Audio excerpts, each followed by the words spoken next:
यन्माया यन्मायावशवर्ति विश्वमखिलं ब्रह्मादिदेवासुरा यत् सत्त्वादमृषैव भाति सकलं रज्यो यथा हेर्भ्रमः यत्पादप्लवमेकमेव हि भवाम्बोधेऽस्ति तीर्षावताम् वन्देऽहं तं शेषकारणपरं रामाख्यमीशं हरिम्। एक बार बोलिए सियापति रामचंद्र की पवन सुत हनुमान की जय, उमापति महादेव की जय, जगत जननी अम्बे की जय, वृंदावन बिहारी लाल की जय। जय जय श्री सीताराम। जिस प्रकार महाराज मनु ने अपने पुत्र को राज्य सौंपकर हरि की खोज में, अन्वेषण में वन को प्रस्थान करते हैं, ठीक उसी प्रकार राजा सत्यकेतु भी अपने पुत्र के सुपुर्द राजकाज छोड़ देते हैं और वन गमन करते हैं। विश्वविदित एक कई देशु, कैकेय नाम का एक देश था।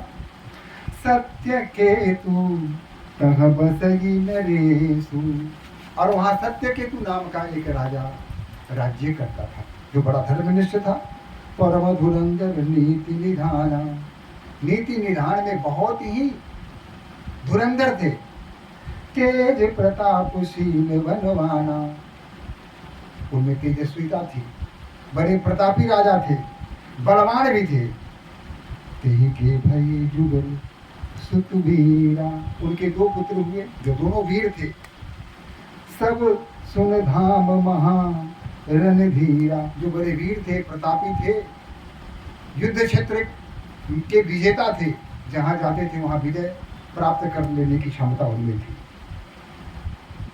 ऐसे उनके दो पुत्र थे। अब अपर सुत ही राजधनी जो देश सुत आही, अपने बड़े पुत्र ज्येष्ठ पुत्र के सुपुर्द राज्य को सुपुर्द कर दिया, जिसका नाम था भानु प्रताप या प्रताप भानु। उसका नाम था प्रताप भानु। अपने ज्येष्ठ पुत्र प्रताप भानु को राज्य सुपुर्द कर दिया। बड़े बेटे का नाम प्रताप भानु था और छोटे बेटे का नाम था अरिमर्दन। तो चूंकि राज्य का उत्तराधिकारी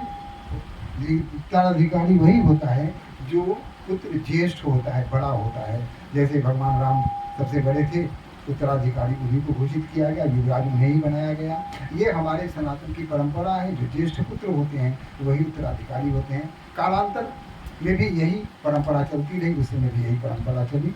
तो अरिमर्दन को राज्य नहीं सौंप करके उन्होंने प्रताप भानु के सुपुर्द राज्य कार्य को सुपुर्द कर दिया और स्वयं वन के लिए प्रस्थान किया। लेकिन यहाँ एक बात ध्यातव्य है, जब महाराजा मनु अपने पुत्र के सुपुर्द राज्य कार्य को करके वन के लिए प्रस्थान किया, तो उस समय उनकी अर्धांगनी माता सत्य रूपा उनके साथ ही उन्होंने भी वन गमन किया। पति के अनुरूप आचरण करना पत्नी का परम दायित्व होता है, कर्तव्य होता है। और उससे कर्तव्य का निर्वहन किया किसने? माता शत्रुपा ने किया। वंश वही है, वही राजवंश है, लेकिन यहाँ भिन्नता है। एक तरफ महाराज मनु के साथ उनकी अर्धांगनी उनके साथ ही वनगमन करती है और ईश्वर प्राप्ति के लिए साधना में लिप्त हो जाती हैं। दोनों साधना करते हैं, दोनों तपस्या करते हैं। लेकिन दूसरी तरफ जो सत्यकेतु हैं वो भी जाते हैं, वो भी ईश्वर प्राप्ति के लिए उनके संसार के प्रति विरक्ति का भाव उनके हृदय में घर कर जाता है और मोह माया को त्याग कर अपने पुत्र को, अपने प्रजा को, सारे अपनों को त्याग करके वो वन गमन का निश्चय करते हैं। लेकिन यहाँ उनकी अर्धांगिनी उनके साथ नहीं जाती। यह दोनों में भेद है। जब राजा सत्यकेतु जब वन के लिए प्रस्थान करने लगते हैं तो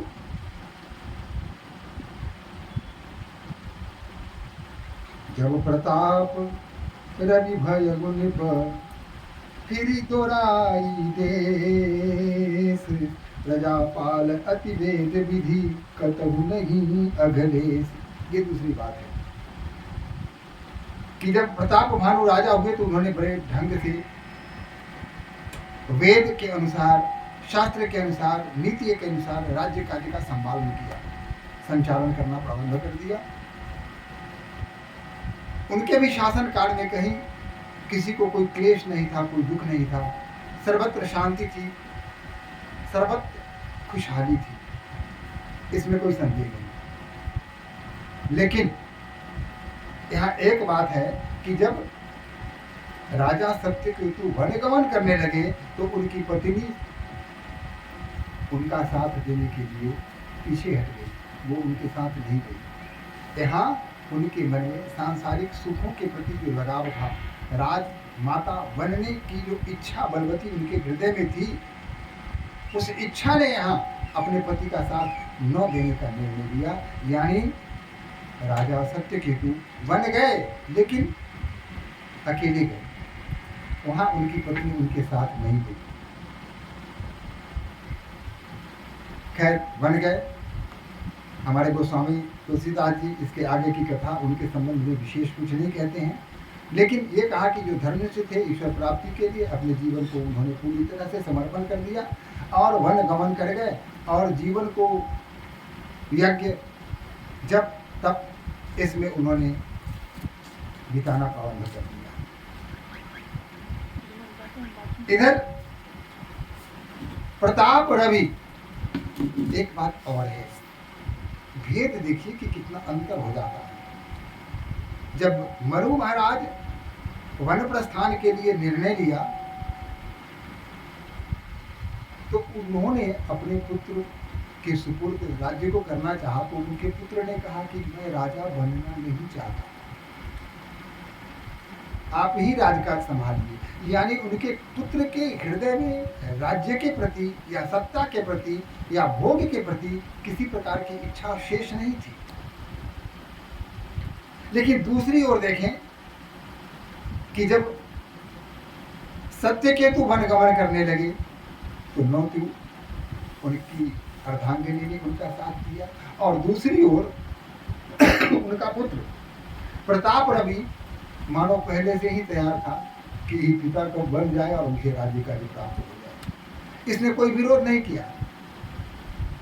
ऐसा लगता था जैसे पहले से ही तैयार बैठा हो कि आप जाइए ना, मैं तो राज्य से नहीं रुकता। तो इसके हृदय में भी किसी प्रकार का यह भाव नहीं आया कि पिता को कैसे राज्यच्युत करके चले जाएंगे, फिर मैं कैसे रहूंगा। तो पिता के प्रति जो प्रेम है, स्नेह है, यहाँ दिखता है कि प्रताप भानु के हृदय में वह प्रेम, वह स्नेह नहीं था। न तो पत्नी के हृदय में उनके प्रति किसी प्रकार का ऐसा भाव था और न पुत्र को उनके प्रति कोई ऐसा भाव था। लेकिन इस भाव के लिए भूखे नहीं थे, वो इच्छाओं को जीत चुके थे, सांसारिक सुखों से उनका मन फिर गया था, आध्यात्म की ओर पूरी तरह वो अग्रसर हो चुके थे। सांसारिक मोह माया को त्याग कर हरि भजन में मस्त होने के लिए, लिप्त होने के लिए उन्होंने राज्य का परित्याग कर दिया, पुत्र के सुपुत्र कर दिया और वनगमन कर दिया। इधर जब प्रताप राजा हुआ तो उन्होंने क्या की, देश विदेश की यात्रा प्रारंभ कर दी। प्रताप भानु प्रत्येक देश में गया, चारों तरफ देखा, भाला, सुना और प्रजापाल अतिवेदी विधि कतहु नहीं अवलेश। उन्होंने देखा कि प्रजा जो है उसका पालन वेद विधि के अनुसार हो रहा था, कहीं भी किसी प्रकार का कोई पाप नहीं था, अघ लेस पाप शेष, यानी कहीं भी पाप नहीं था। प्रत्येक स्थान पर सिर्फ पुण्य ही चल रहा था। प्रत्येक आदमी धार्मिक था, अपने कर्तव्य का निर्वहन कर रहा था, ईश्वर की आराधना कर रहा था, जप तप पूजा वगैरह ये सब चल रहा था। नृपहित कारक सचिक सयाना, नाम धर्म रुचि शुक्र समाना। और उनका जो सचिव था, मंत्री था, प्रधानमंत्री था, वह बहुत होशियार था, बहुत बुद्धिमान था, तीक्ष्ण बुद्धि का था। वह इतना शुक्राचार्य की तरह उसमें तेज था। जैसे शुक्राचार्य बहुत ही तेजवान थे, बुद्धिमान थे, वैसे ही उसमें शुक्राचार्य की भांति तेज था। सचिव सचान बंधु बलबीरा, आप प्रताप कुंज रणधीरा। सचिव तो था ही, और भाई जो था आज्ञाकारी था। किसी प्रकार का कोई क्लेश नहीं था, कोई संदेह नहीं था। अतः राज्य काज आराम से चल रहा था। सचिव अपना देख रहा था, भाई भी अपना राज्य काज में हाथ बटा रहा था। और अब इन्होंने क्या किया, सेन संग चतुरंग व्यापारा, अपने सारी सेनाओं को आमंत्रित किया कि हमारे सामने सारी सेना आकर खड़ी हो जाए। चतुरंगिनी सेना थी, सशक्त सेना थी, एक से एक बाहुबली उस सेना में थे। सेना जब उनके सामने आकर चारों तरफ खड़ी हो गई, और जब अपनी सेना को देखा, उसकी वीरता को देखा, तो सेन बिलू की राहु हर्षाना, जब अपने सेना को देखा तो उनके हृदय में आनंद का भाव उत्पन्न हुआ, बहुत खुश हुए वो। अरु बाजे गह गहे निशाना, और चारों तरफ नगाड़े बजने लगे। अब क्या हुआ, विजय हेतु कटकई बनाई, सुदिन साधिन चलू बजाई। अब उन्होंने सोचा कि नहीं, अब हमें विश्व विजेता बनना है। उनके मन में जो कामना शेष रहती है, कामना के बहुत सारे रूप हैं, अनेक रूप हैं, लेकिन कामना जब हमारे समक्ष आती है, जब उसकी अभिव्यक्ति का समय आता है, तो कामना क्या कहती है, बस मेरी एक ही कामना है, एक ही अभिलाषा है, वो अभिलाषा पूरी हो जाए, उसके बाद कुछ नहीं चाहिए। अगर वह अभिलाषा पूरी हो गई, फिर भी एक अभिलाषा सर उठा के खड़ी हो जाती है, मैं भी हूँ। फिर वो कहता है कि बस एक अभिलाषा और है, और इस तरह अभिलाषाएं, कामनाएं बढ़ती चली जाती हैं। कहता है कि इच्छाएं अनंत हैं, इच्छाओं को आप गिन नहीं सकते कितनी इच्छाएं हैं। देखने में लगता है कि नहीं हमारी तो गिनी चुनी इच्छाएं हैं, 2-4 इच्छाएं, इससे ज़्यादा तो कुछ है नहीं। लेकिन इच्छाओं की पूर्ति के लिए अगर हम उद्योग करते हैं, कार्य करते हैं, उद्यम करते हैं, तो इच्छाएं बढ़ती चली जाती हैं। उसकी एक लंबी लिस्ट हमारे सामने आकर खड़ी होती है, और हम इच्छाओं को पूरा करते करते सारा जीवन उसी में बिता देते हैं कि हरि भजन का समय नहीं मिलता, इच्छाएं ही हमारे जीवन को खा जाती है। इच्छाओं को ही पूरा जीवन समर्पित हो जाता है और कुछ शेष नहीं रहता। यही हाल प्रताप भानु का था। वो चाहता था कि विश्व विजयी बने, किया, सेना लेकर निकल पड़ा। जो राजा मिला उस राजा को पराजित किया, उससे कर वसूल किया, और फिर कहा कि ठीक है राज करो, लेकिन हमारे अधीन रहना। और ऐसे करके पूरे विश्व में एक एक राजा पर उसने अधिकार कर लिया और विश्व विजेता बन गया।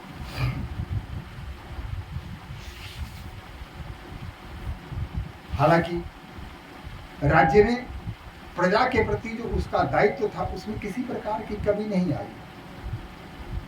प्रजा भी सुखी थी, कोई समस्या उनके सामने नहीं थी, धन धान्य की कोई कमी नहीं थी, धार्मिक कार्यों में भी किसी प्रकार की कोई बाधा नहीं थी।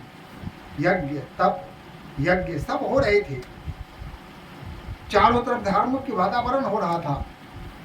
100 बार एक यज्ञ को वह पूरा करता था। एक यज्ञ अगर आज उसने प्रारंभ किया तो उसको 100 बार करता था। तो इस प्रकार धर्म के प्रति उसके हृदय में भावना कम नहीं थी। इसको कहा नहीं जा सकता। तो इस तरह से स्वस विश्व करी बाहुबल निजपुर किन्न परेश, पूरे संसार को जीत करके जब अपने शहर में आया, नगर में आया, राजधानी में आया, अर्थ धर्म काम आदि सुख सेवई समय नरेश।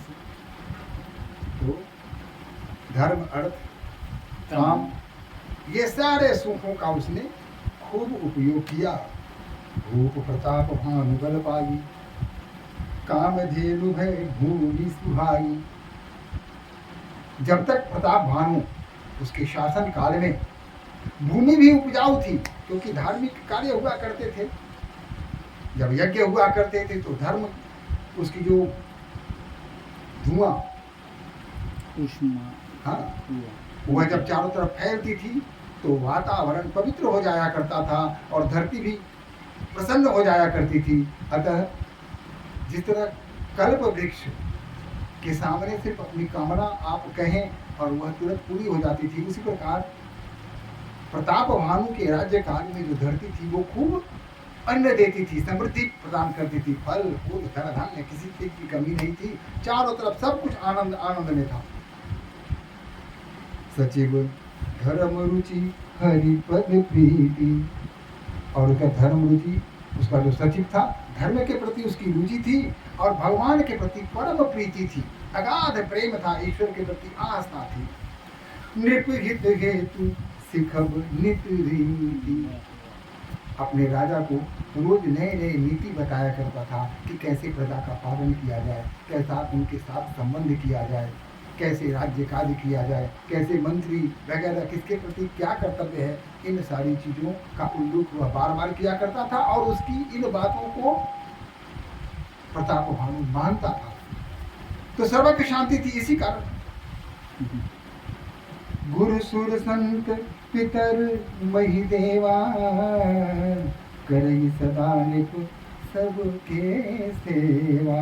अपने गुरु देवताओं, संतों और पितरों और ब्राह्मणों का सदैव आदर किया करता था। ब्राह्मणों का आदर किया करता था। यह बात ध्यान देने की है। ब्राह्मण, जैसा कि पहले के व्याख्यान में मैं यह कह चुका हूँ कि ब्रह्म जानाति इति ब्राह्मण, जो ब्रह्म को जानता है उसे ब्राह्मण कहते हैं। और जो ब्राह्मण होते हैं वो समाज के हित की बात सोचते हैं, उन्हें अपनी चिंता नहीं होती, उन्हें चिंता होती है पूरे समाज की। समाज में कैसे समभाव हो, कैसे सब सुखी हो जाए, कैसे चारों तरफ आनंद ही आनंद हो, कैसे धर्म कार्य किया जाए, इस पर उनका चिंतन लगातार निरंतर चलता रहता है। इसे ब्राह्मण कहते हैं। तो ब्राह्मणों के प्रति भी जो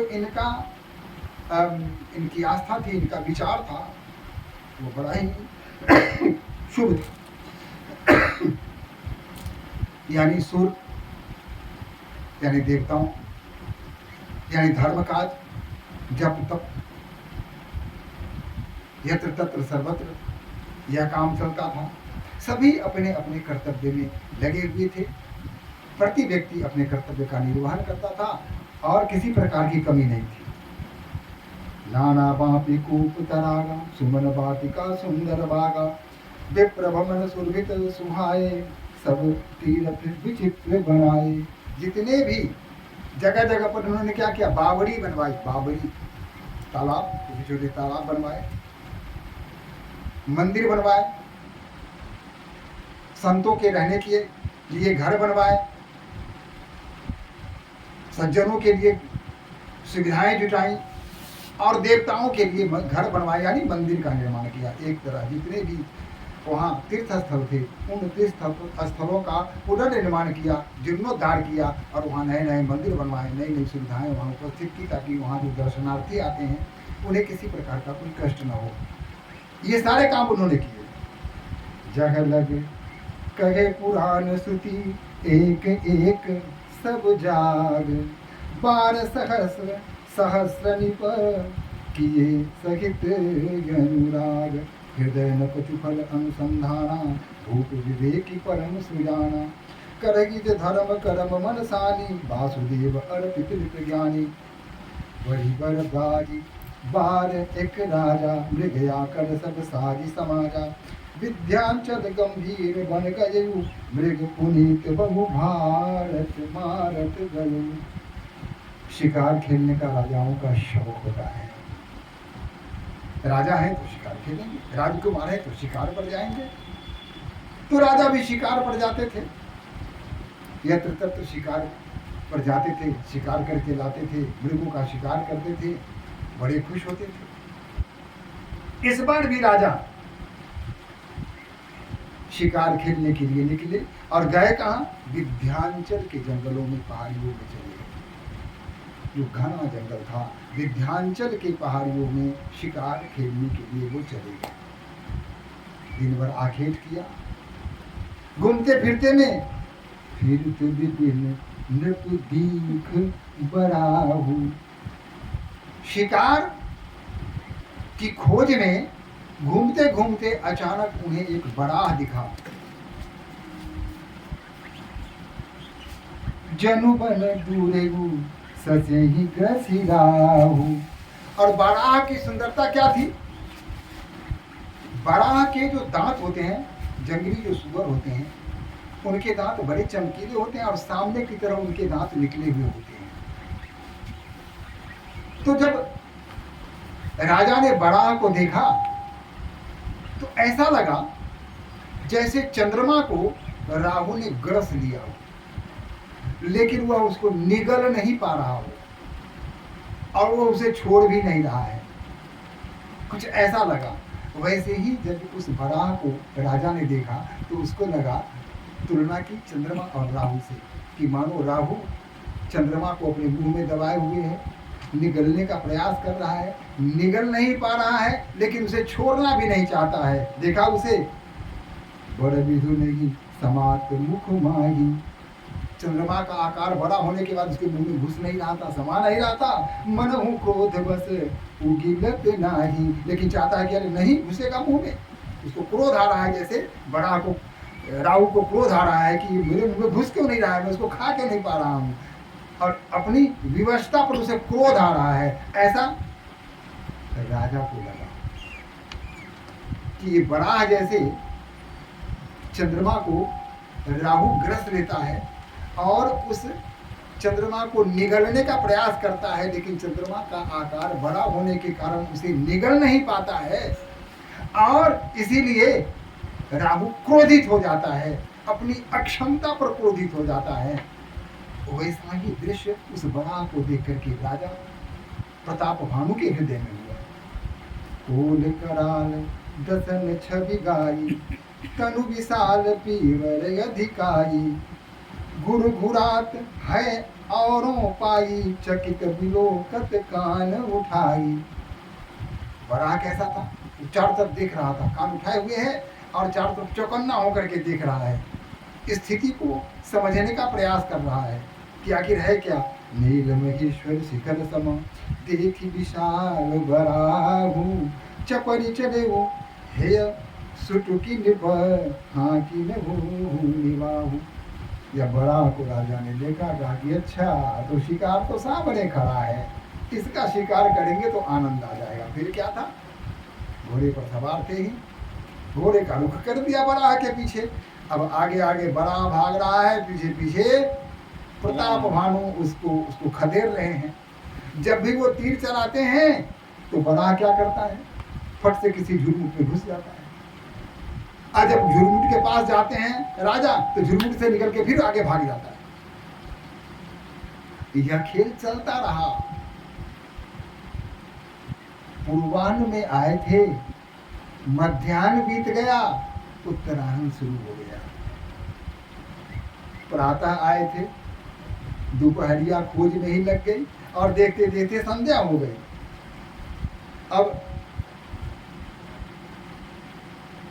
अब तकी तकी तीर महिष चलावा, जहां देखा फटते तीर चलाया, तकी तकी तीर महिष चलावा। तीर जहां देखा तीर चलाई, करी छल सुअर शरीर बचावा। और फट से सुअर जो था छलांग लगा के अपने को बचा लिया करता था। प्रकटत दूरत जाई मृग भागा, और जब प्रकट होता था तो भागा जा रहा है। फिर ऋषभस भूप चले संग लागा, और उसके पीछे अपना घोड़ा दौड़ाए हुए खदेड़ रहे हैं उसको, आगे आगे भाग रहा है बड़ा, पीछे पीछे घोड़े पर चढ़े राजा उसको खदेड़ रहे हैं। गए दूरी घन घन गगन बराहू, बहुत दूर तक बड़ा भागता रहा। और फिर जहां नहीं गज बाजी निभाहू, अब जहां चारों तरफ घना जंगल था, झाड़ियां थी, गुफाएं थी, अति अकेल वन विपुल कलेसु, कदपि न मृग मग तजई नरेसु। हालांकि वहां जाने के बाद दूर जंगल होने के कारण घने जंगल थे।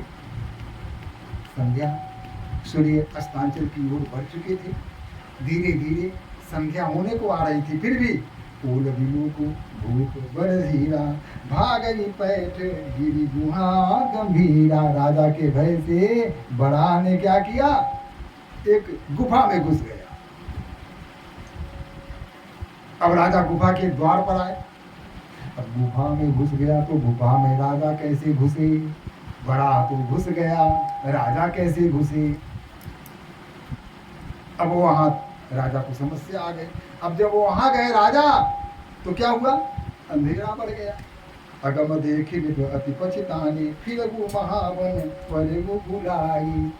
अंधेरा हो चुका था, सूर्यास्त हो चुका था, धुंधल का चारों तरफ फैल चुका था, और उनका ध्यान तो उस बराह पर था। स्थान विशेष को तो देखा नहीं, मार्ग का विश्लेषण उन्होंने किया नहीं। आते समय उनकी दृष्टि एकमात्र बराह के पीछे थी कि बराह जिधर धीरे जाए उसका पीछा कर रहे हैं, उसके आखेट करने के लिए उसका पीछा करते जा रहे हैं। मार्ग की सुधि नहीं, किस मार्ग से आए थे ये पता ही नहीं चला, कहां से कहां पहुंच गए इसका भी ज्ञान उनको नहीं रहा। अब उन्होंने तो मार्ग भूल गए। अच्छा, उन गाढ़ विजन में संध्या हो चुकी है, धीरे धीरे अंधेरा बढ़ रहा है। बराह गुफा के अंदर प्रवेश कर चुका है, यानी अब मिलने का कोई चांस नहीं है, मिलने की कोई संभावना। आखेट का कार्यक्रम वही निरस्त हो चुका है, अब संभावना भी नहीं है।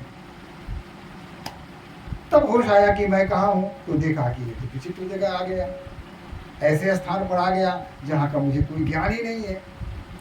अब किस मार्ग से आया था ये भी पता नहीं है, दिशा का भी ज्ञान नहीं है। ऐसी स्थिति में राजा परेशान हो गए। खेद खिन्न क्षुधित तिशा, राजा बाजी समेत, खोजत व्याकुल सरित सरा, जल बिनु भय यूं चेत। अब वहां जब उनको ज्ञान आया, होश आया, तो खिन्न हो गए। अब प्यास लगी, प्यास के लिए तो पानी की आवश्यकता है। अब पानी के लिए कोई तालाब चाहिए, कोई झील चाहिए, कोई झरना चाहिए, तभी तो प्यास मिटेगी। अब घोड़े पर चढ़ के उसी की खोज में लगे हुए हैं, चारों तरफ घूम रहे हैं कि चलो कोई झरना मिल जाए, कोई तालाब मिल जाए, ताकि प्यास बुझाई जाए। फिरत विपिन आश्रम एक देखा, ऐसे ही भटक रहे थे, अचानक उनकी दृष्टि एक आश्रम पर पड़ी। देखा, तहाँ बस नृपति कपट मुनि भेषा। वहां एक मुनि रहता था, लेकिन वो मुनि नहीं था, कपट मुनि था। कपट मुनि का कपट भेष बना के वहां था। अब उस मुनि के संबंध में हमारे गोस्वामी जी कहते हैं कि वह उन्हीं राजाओं में से एक राजा था जिस राजा पर प्रताप भानु ने चढ़ाई कर दी थी और जिसे पराजित कर दिया था। और वह राजा अपनी जान बचाने के लिए अपने राज्य को छोड़ करके वन में भाग आया था और मुनि का भेष बना करके आश्रम में रहने लगा था। अब यहाँ मुनि का भेष दोनों बनाते हैं, एक सांसारिक लोग जिसके हृदय में इच्छाएं हैं, तृष्णाएं हैं, वासनाएं हैं, कामनाएं हैं। जब उसकी कामनाएं पूर्ण नहीं होती है, इच्छाएं अतृप्त रह जाती हैं, अपने कार्य में, अपने कर्तव्य में कोई त्रुटि हो जाती है, उसमें असफलता उसे मिलती है, तो विरक्ति का भाव उत्पन्न होता है और तब कहता है कि संसार एक माया है, बेकार है, क्यों दौड़ भाग करना, चलो भगवत भजन में चले जाते हैं। यहाँ उसकी हृदय से कोई आवाज नहीं आई, आंतरिक ध्वनि नहीं है, आंतरिक इच्छा नहीं है। वो जो परिवेश है, परिस्थिति जन्य, वो जो स्थिति जन्य, उसका जो उसके मन में जो संन्यास का भाव उत्पन्न हुआ, वह परिस्थिति जन्य है। उसके हृदय का उपजा हुआ कोई ऐसा भाव नहीं है कि चलो हरि भजन के प्रति, ईश्वर के प्रति हमारे हृदय में अगाध प्रेम है, सांसारिक सुखों के प्रति अब विरक्ति हो गई है, हम अब हरि भजन करेंगे और बाकी शेष जीवन को हम भगवान की भक्ति में ही व्यतीत कर देंगे। ऐसा नहीं है। ऐसे लोग जिनके हृदय में इच्छाएं शेष रह जाती हैं, कामनाएं शेष रह जाती हैं, वासनाएं अतृप्त हो रह जाती हैं, ऐसे लोग जब किसी मजबूरी में, किसी विवशता के कारण जब संन्यास को लेते हैं, तो उसमें उनकी कामनाएं समाप्त नहीं होती, वहाँ भी उनकी कामनाएं उन पर बलवती रहती हैं। परोक्ष रूप से उनके हृदय में किसी न किसी कोने में वो सुसुप्त अवस्था में ही लेकिन जागृत रहती हैं। और दूसरे प्रकार के लोग होते हैं जो सांसारिक सुखों से मन भर गया, अपने जीवन को कर्तव्य में लगा दिया, जो दायित्व हमारा है उस दायित्व के निर्वहन के लिए अपने जीवन को समर्पित कर दिया, जो हमारा लक्ष्य है उस लक्ष्य की प्राप्ति के लिए हमने सतत संघर्ष किया और उस लक्ष्य को प्राप्त कर लिया। गोस्वामी जी ने कहा है, जेहि के जेहि पर सत्य सदेहु, सोत समिलहि न कछु संदेहु। अगर लक्ष्य के प्रति आपके हृदय में सच्ची भावना है, लगन है, उत्साह है और बलवती इच्छा है, तो उस लक्ष्य को पाना कठिन नहीं है, वह लक्ष्य पाया जा सकता है। लेकिन अगर आपके मन में ही उस लक्ष्य के प्रति संशय है, तो निश्चित रूप से वह लक्ष्य आपको कदापि नहीं मिलेगा। लक्ष्य प्राप्ति के पहले आपको अपने हृदय में जो संशय का भाव है, उस संशय के भाव को हटाना पड़ेगा। आपको पहले अपने आप को देखना पड़ेगा, तोलना पड़ेगा, परखना पड़ेगा, जांचना पड़ेगा, क्या इस लक्ष्य को हम प्राप्त कर सकते हैं। अपनी शक्ति को आजमाना पड़ेगा, प्रत्येक दृष्टिकोण से अपने आप को परखना पड़ेगा। अब परखने के बाद जब आप लक्ष्य की ओर प्रथम कदम बढ़ाते हैं, तो समझिए कि लक्ष्य की प्राप्ति आपको होकर रहेगी। तो लक्ष्य की प्राप्ति आपको होगी। जो भी धर्म, अर्थ, काम, ये तीनों में अगर आप सफल रहे, इससे आप तृप्त हो चुके हैं, तब धर्म, अर्थ, काम और तब स्थान आता है मोक्ष का। फिर मोक्ष की चिंता हृदय में होती है, क्योंकि कामनाएं समाप्त हो चुकी हैं, कामनाएं शेष नहीं रही, इच्छाएं समाप्त हो चुकी हैं। अब एकमात्र है प्रभु भक्ति में अपने जीवन को व्यतीत करना, हरि भजन में अपने को आपको लगाना और मुक्ति के मार्ग को तलाशना। इसके लिए जो भी कार्य करना होता है वो करते हैं। संसार से विरक्ति का भाव, परिवार को छोड़ना। हमारे हृदय में अगर किसी प्रकार का कोई राग है, उस राग को समाप्त करके, जो समाप्त हो चुका होता है, समाप्त क्या करना, राग स्वयं में समाप्त हो जाता है और तब वैराग्य की स्थिति उत्पन्न होती है और आदमी फिर वैराग्य की ओर अग्रसर करता है। वह अंदर से कुछ भी भावना होती है, वह किसी परिस्थिति जन्य नहीं होती, वह अंतर की भावना होती है, हृदय की भाव होता है, वह हृदय की ध्वनि होती है। और वह उसमें जब आदमी आगे बढ़ता है, वो सच्ची साधना होती है। यहाँ प्रताप भानु के हृदय में कामना शेष है, सब काम किया, कोई कमी नहीं छोड़ी, प्रजा सुखी है, धर्म कार्य हो रहे हैं, एक एक यज्ञ को 100 बार कर रहा है, सचिव भी मिले हैं, बड़े ज्ञानी हरिभक्त हैं, भाई भी मिला है बड़ा प्यारा, सब कुछ है, पत्नी है, सब कुछ है, राज्य कार्य है, सारे संसार को जीत चुके हैं, विश्व विजेता बन चुके हैं, सब कुछ लेकिन हृदय में कामना तब भी शेष है। यह जो कामना शेष है, यही सारी समस्याओं की जड़ है, सारे संकटों की जड़। शेष कामनाएं होती हैं, अतृप्त वासनाएं होती हैं, और जब तक ये वासनाएं समाप्त न हो, आप हरि भजन में मन नहीं लगा सकते। आप विरक्ति का भाव अपने हृदय में आप आ ही नहीं सकता है, न संन्यास की ओर बढ़ सकते हैं और न ही आप हरि भजन में कुछ कर सकते हैं। घर छोड़ के भी आप नहीं छोड़ पाते हैं। आप जंगल में जाएंगे फिर भी कामनाएं आपके साथ जाएंगी। आप जहाँ जाओ कामनाएं आपका साथ नहीं छोड़ती हैं। तो आगे कपट मुनि के पास से जाएंगे और क्या कार्य होता है उसके संबंध में कल बातचीत करेंगे। आज चलिए भगवत भजन कर लेते हैं। श्रीमन्नारायण नारायण नारायण, श्रीमन्नारायण नारायण नारायण, श्रीमन्नारायण नारायण नारायण, श्रीमन्नारायण नारायण नारायण, श्रीमन्नारायण नारायण नारायण, लक्ष्मी नारायण नारायण नारायण। ओम सहना भवतु सहनौ भुनक्तु सह वीर्यं तेजस्विनावधीतमस्तु मा विद्विषावहै। ओम